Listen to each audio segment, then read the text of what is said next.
बहू की जादुई रोटियां। आकाश और प्रीति का कुछ दिनों पहले ही विवाह हुआ था। आकाश और उसके पिता दीनानाथ ऊन का व्यापार करते थे। वे भेड़ के बालों से ऊन तैयार करते और फिर उन्हें बाजार में बेचते। जलवायु परिवर्तन के कारण वर्षों से उनके गांव में सर्दी बहुत कम हो गई थी और गर्मी बढ़ती जा रही थी। इसलिए ऊन की बिक्री लगातार घटती जा रही थी।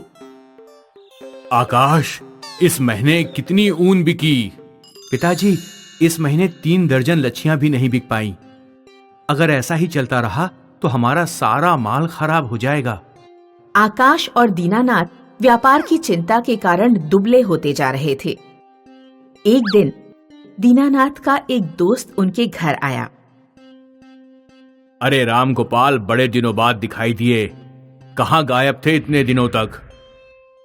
तुम तो जानते हो कि हमारे गांव में ऊन का धंधा चौपट होता जा रहा है, इसलिए मैं ऊन बेचने महिपालगंज गया था।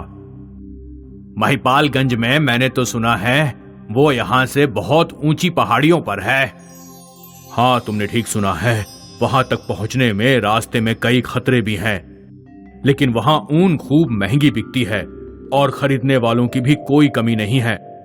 मैंने वहां 1 महीने में इतना कमा लिया जितना मैं 1 साल में इस गांव में नहीं कमा पाऊंगा।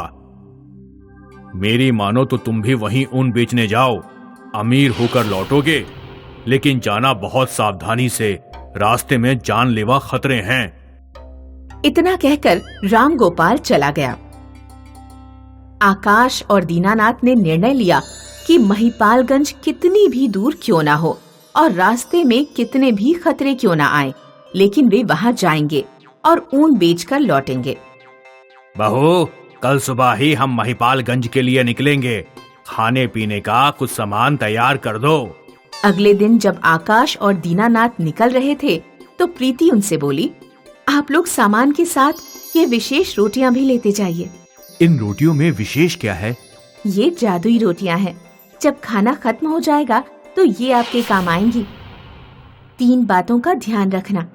इनका उपयोग केवल मुसीबत के समय करना है। दूसरी बात, ये कभी भी खत्म नहीं होंगी। तीसरी बात, इन्हें खाने के बाद इंसान केवल सच बोल सकता है। सामान और जादुई रोटियां लेकर पिता और पुत्र महिपालगंज की ओर निकल पड़े। कुछ ही दिनों में उनके खाने पीने का सामान खत्म हो गया। पिताजी, अब हमें जादुई रोटियां खानी ही पड़ेंगी, क्योंकि हम अपने साथ जो खाना लाए थे वो समाप्त हो चुका है। एक रात जादुई रोटियां खाने के बाद जब आकाश और दीनानाथ आराम कर रहे थे तो आकाश को पेशाब लगी। पिताजी, मैं पेशाब करके अभी आता हूँ। आकाश पेशाब करने कुछ दूरी पर जंगल में गया। जंगल में डाकुओं का गिरोह घात लगाए बैठा था। डाकुओं ने आकाश को पकड़ लिया। बताओ, तुम्हारे पास क्या क्या है? जो भी तुम्हारे पास है वो सब हमें दे दो, वरना हम तुम्हें मौत के घाट उतार देंगे।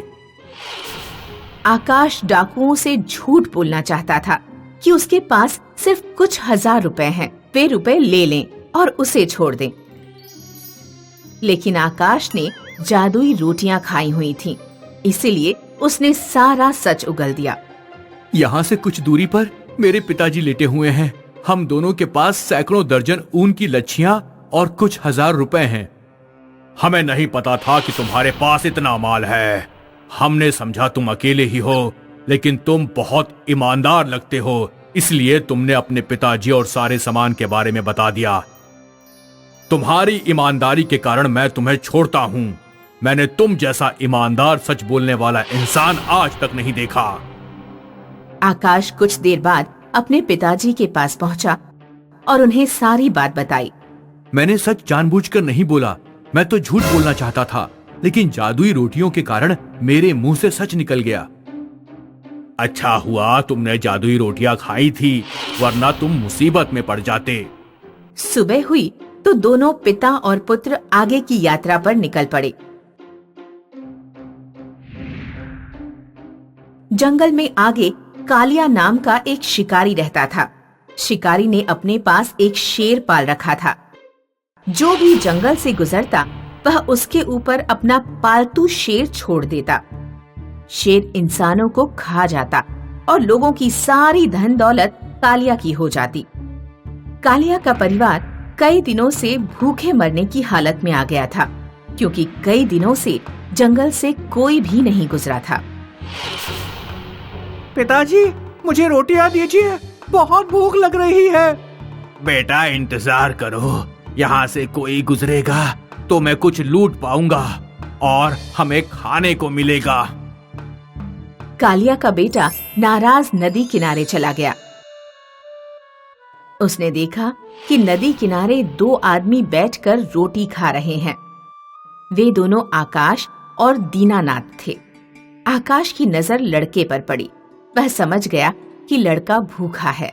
पिताजी, वो लड़का हमारी रोटी की तरफ देख रहा है। क्या मैं उसे रोटी का एक टुकड़ा दे दूं? हाँ बेटा, दे दो। वैसे भी बहू ने कहा था कि जादुई रोटी कम नहीं होती। आकाश ने शिकारी के बेटे को रोटी खिला दी। फिर वे दोनों अपनी आगे की यात्रा पर निकल पड़े। शिकारी कालिया पेड़ के पीछे छुपकर बैठा हुआ था। अरे वाह, आज तो लगता है दो अमीर व्यापारी इस रास्ते पर आ रहे हैं। जा मेरे शेर, उन दोनों को खा जा, फिर उनका सारा माल मेरा। कालिया आकाश और दीनानाथ के ऊपर शेर छोड़ने ही वाला था कि तभी कालिया का बेटा वहां आ गया। पिताजी, वो दोनों भले आदमी हैं। उन्होंने मुझे रोटी खिलाई। आप उन दोनों का शिकार नहीं कर सकते। इस तरह आकाश और दीनानाथ शिकारी से बचकर वहां से निकल जाते हैं। कुछ और दिन चलने के बाद आखिरकार वे महिपालगंज पहुंच गए और उन्होंने अपनी ऊन खूब अच्छे दामों में बेच दी। पिताजी, लौटने से पहले एक बार ये गांव घूम लेते हैं। ऐसा सुंदर गांव मैंने पहले कभी नहीं देखा। दोनों पिता पुत्र गांव घूमने लगे। उधर गांव में गांव के सबसे अमीर व्यापारी की पत्नी का बेशकीमती हीरों का हार खो गया था। व्यापारी जानता था कि उसके 2 दर्जन नौकर में से ही किसी ने हार चुराया है, लेकिन कोई भी नौकर चोरी कबूलने को तैयार नहीं था। व्यापारी को पता लगा कि गांव में बहुत दूर से पिता और पुत्र आए हुए हैं, जिनके पास जादुई रोटियां हैं, जिन्हें खाकर इंसान सिर्फ सच ही बोलता है। व्यापारी ने आकाश और दीनानाथ को बुलाया और उन्हें सारी बात बताई। आप हमारी रोटियों का इस्तेमाल कर सकते हैं, हमें आपकी मदद करके खुशी होगी। व्यापारी ने अपने सभी नौकरों को जादुई रोटी खिला दी और उन सभी से एक एक करके पूछा कि क्या तुमने चोरी की है। आखिरकार एक नौकर ने चोरी की बात कबूल दी। व्यापारी बहुत खुश हुआ। उसने दीनानाथ से वादा किया कि वह हर साल उनकी ऊन खरीदेगा। आकाश और दीनानाथ ढेर सारा धन लेकर अपने गांव लौट आए।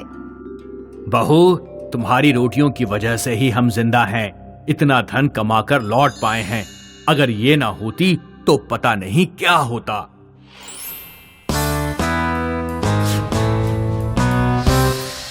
लाजपुर नाम का एक गांव था, जहां राकेश नाम का एक ऑमलेट बेचने वाला रहता था। राकेश अपने ठेले पर ऑमलेट और उबले हुए अंडे बेचता था। राकेश की गोल मटोल आकृति और अंडे का धंधा होने के कारण गांव के लोग उसे मजाक में अंडा कहकर बुलाते थे। अंडा भैया, जरा 2 ऑमलेट और 2 उबले हुए अंडे लगा देना। धर्मपाल भाई, बस अभी 2 मिनट में लगाता हूँ। ये बताओ, तुम्हारी बहू की तबीयत अब कैसी है? बुखार उतर गया या नहीं? हाँ, पिछले कुछ दिनों से थोड़ा आराम तो है। मुझे तो ये भी नहीं पता कि असलियत में बीमार है या बीमारी का नाटक कर रही है। इन पत्नियों का कोई भरोसा नहीं अंडा भाई। राकेश के मिलनसार व्यवहार के कारण लोग उसकी दुकान पर अंडे खाना पसंद करते थे।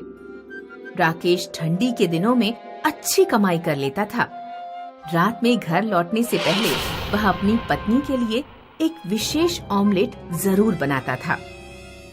नंदिनी, लो, सबसे अंत में प्यार से बनाया गया ऑमलेट सिर्फ तुम्हारे लिए।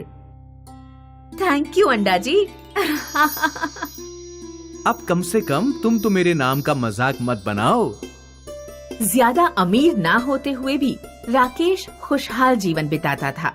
राकेश के पड़ोस में पंकज नाम का एक चाट बेचने वाला रहता था। पंकज बहुत आलसी था। किसी दिन चाट का ठेला लगा लेता तो किसी दिन पड़ा पड़ा सोता रहता। उसकी पत्नी उसे लात मार मार कर जगाती थी। अरे ओ राजकुमार, उठ जाओ, आज घर में खाने को कुछ नहीं है। अगर मुझे पता होता कि तुम इतने आलसी हो तो कभी मैं तुमसे शादी नहीं करती। पंकज अगर नहीं उठता तो उसकी पत्नी उसके मुंह पर भैंस का गोबर डाल देती थी, क्योंकि मुंह धोने के बहाने तो तुम उठ भी जाओगे, वैसे तो उठने वाले नहीं हो। जरा अपने पड़ोसी अंडा भैया को देखो, मात्र ऑमलेट बेच बेच कर ही घर संभलवा लिया। हमारा घर अभी भी वैसा ही खस्ता हाल है। अभी जब बरसात आएगी तो लिंटर टपकने लगेगा, फिर तुम्हें ही पानी के नीचे सुलाऊंगी। पंकज राकेश के सामने ही अपना चाट का ठेला खड़ा करता है। वह चाट बनाने के लिए 3-4 दिन पुराने बचे हुए छोले का इस्तेमाल करता। चाट में बहुत बुरी महक आ रही है, इसका स्वाद भी खट्टा लग रहा है। तुमने ही तो खट्टी खटाई डालने को कहा था, अब चाट खट्टी नहीं तो क्या मीठी लगेगी? मैं नहीं खा रहा इस चाट को, इससे अच्छा तो अंडा भैया की ऑमलेट खा लेता हूँ। पंकज के खराब माल और अकड़ू स्वभाव के कारण ग्राहक उसके ठेले पर रुकते ही नहीं थे। वे उसका ठेला छोड़कर राकेश की दुकान पर अंडे खाने चले जाते। एक रात पंकज जब घर पहुंचा तो उसकी पत्नी बोली, आज 2-4 रुपए कमाए या नहीं? मुझे पैसे दो, सब्जी लेकर आनी है। इतनी रात बीत गई और तुमने अभी तक खाना ही नहीं बनाया, मेरा लौटने का इंतजार कर रही हो। जब सब्जी ही नहीं थी तो खाना किस चीज से बनाती? पैसे दो। मेरे पास पैसे नहीं हैं। पंकज की पत्नी गुस्से में घर छोड़कर चली जाती है। ये सब उस अंडे की वजह से हो रहा है। अगर वो मेरा पड़ोसी ना होता और मेरे सामने अपना ठेला ना लगा रहा होता तो ग्राहक मजबूरी में मेरी चाट खाते, चाहे मैं कितना भी पुराना माल इस्तेमाल करता। अंडे के धंधे का कचूमर निकालना पड़ेगा। एक रात जब राकेश और उसकी पत्नी शादी में गए हुए थे तो पंकज उनके घर में घुस गया। उसने राकेश के घर पर रखे सैकड़ों अंडे के ट्रे ठेले पर रखे और पूरा ठेला पहाड़ी पर ले जाकर सीधे खाई में फेंक दिया। राकेश अगले दिन जब शादी से लौटा तो उसने देखा कि सारा माल और ठेला गायब है। राकेश और उसकी पत्नी ने सोचा कि उनके घर डाका पड़ गया। दोनों बेचारे पूरे दिन दरवाजे पर बैठकर रोते रहे। सुनिए जी, इस तरह हाथ पर हाथ रखकर बैठे रहने से कुछ नहीं होगा। चलिए चलकर ठेला ढूंढते हैं, क्या पता कहीं कोई सुराग या निशानी मिल जाए। दोनों लोग माल और ठेले की तलाश में इधर उधर भटकने लगे। वे रात होने पर भी गांव में भटकते रहे, लेकिन उन्हें कुछ भी नहीं मिला। आखिरकार जब वे निराश होकर घर लौट रहे थे तो उन्हें जंगल से ऐसी आवाज आई कि जैसे कोई बड़ा पत्थर जमीन पर गिर गया हो। दोनों जंगल में गए तो उन्होंने देखा कि एक विशाल अंडा कहीं से जमीन पर गिरा है। इतना बड़ा अंडा तो मैंने आज तक नहीं देखा। इसके आकार को देखकर लगता है कि ये किसी बहुत बड़ी मुर्गी का अंडा है। राकेश ने एक बड़ी सी ट्रॉली का इंतजाम किया और अंडे को अपने घर ले आया। अंडा तो हम ले आए, लेकिन इतने बड़े अंडे का इस्तेमाल क्या होगा? अगर इसे तोड़ा गया तो इसका सारा तरल बाहर निकल आएगा। इसे पूरा तोड़ना बेवकूफी होगी। राकेश सीढ़ी से अंडे के ऊपर चढ़ा और उसने छेनी और हथौड़े से अंडे में एक छोटा सा छेद किया। अंडे में छेद होते ही उसका तरल फव्वारे की तरह बाहर निकलने लगा। राकेश ने अंडे पर एक पाइप और टंकी लगा दी। पाइप और टंकी के सहारे से अंडे का तरल जरूरत के हिसाब से बाहर निकाला जा सकता था। राकेश ने दोबारा अपना धंधा शुरू किया। दूर दूर गांव के लोग इतने बड़े अंडे का ऑमलेट खाने के लिए आने लगे। राकेश का मुनाफा पहले से भी 2 गुना हो गया। लोग अंडा खाने नहीं बल्कि देखने भी आते थे। उधर पंकज राकेश की बढ़ती कमाई देखकर जलकर राख हो जा रहा था। बड़ा अंडा, इसे भी खाई में फेंक दूंगा। राकेश और उसकी पत्नी सुबह अधियारे ही उठ जाते थे। एक दिन पंकज उनके घर कुछ सुबह सुबह पहुंच गया। उसने राकेश और उसकी पत्नी पर बेहोश करने वाला स्प्रे छिड़क दिया। राकेश और उसकी पत्नी बेहोश होकर गिर गए। फिर पंकज ट्रैक्टर और ट्रॉली से विशाल अंडे को पहाड़ी पर ले गया।